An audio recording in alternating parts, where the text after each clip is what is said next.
बर्तनों के बच्चे। एक बार एक सेठ जी बर्तन का व्यापार करते थे।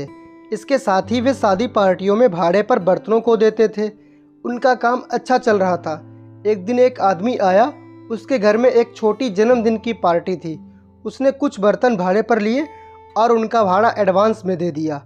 अगले दिन जब वह बर्तन वापस लौटाने आया तो साथ में कुछ छोटे छोटे बर्तन भी लेकर आया। सेठ जी हैरान हो गए कि ये छोटे छोटे बर्तन तो उन्होंने भाड़े पर दिए नहीं थे, फिर ये कहाँ से आ गए। उन्होंने उस व्यक्ति से पूछा, ये बर्तन किसके हैं? मैंने तो इन्हें भाड़े पर दिया नहीं था। उस व्यक्ति ने कहा, सेठ जी आपके बर्तनों ने बच्चे दिए हैं, ये आपके बर्तनों के बच्चे हैं। सेठ जी को बात अजीब लगी, बर्तन भला कैसे बच्चे दे सकता है। लेकिन उसी समय उनके मन पर लालच का आक्रमण हुआ और उन्होंने सभी बर्तन रख लिए और मन ही मन बड़ा प्रसन्न हुए। अब तो वह आदमी हर महीने आता और पार्टी के बहाने बर्तन ले जाता और साथ में छोटे छोटे बर्तन दे जाता। सेठ जी बड़ा खुश होते और सेठ जी भाड़े में कुछ कमी करके उसको बर्तन देने लगे। कुछ महीनों तक ऐसे ही चलता रहा। एक दिन वह व्यक्ति आया और सेठ जी से बोला, सेठ जी मैंने गरीब लोगों के भोजन के लिए एक बहुत बड़े भंडारे की व्यवस्था की है। इसके लिए मुझे बहुत बर्तनों की आवश्यकता है, इसलिए मुझे आज आपके सभी बर्तन चाहिए। सेठ जी के मन में तो लालच प्रवेश कर चुका था। उन्होंने अपने सभी बर्तन और इसके साथ ही अपने घर के भी सभी बर्तन उसकी लॉरी में भरवा दिए और मन ही मन बहुत प्रसन्न हुए कि अब तो मेरे पास ढेर सारे बर्तन हो जाएंगे।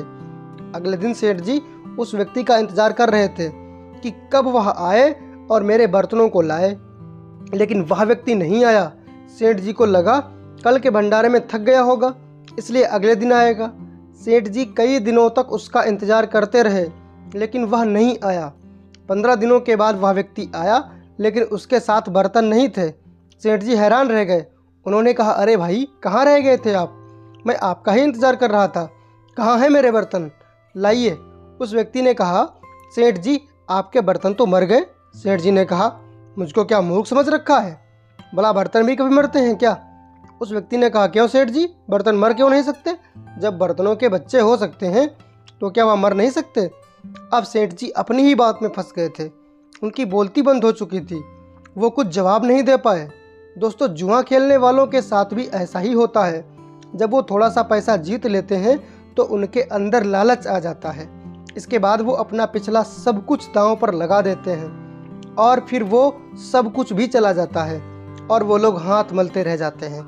कहानी से क्या सीखा कमेंट में ज़रूर बताएं। अगर कहानी अच्छी लगी तो लाइक शेयर सब्सक्राइब करें। मिलते हैं अगले वीडियो में, तब तक के लिए जय हिंद।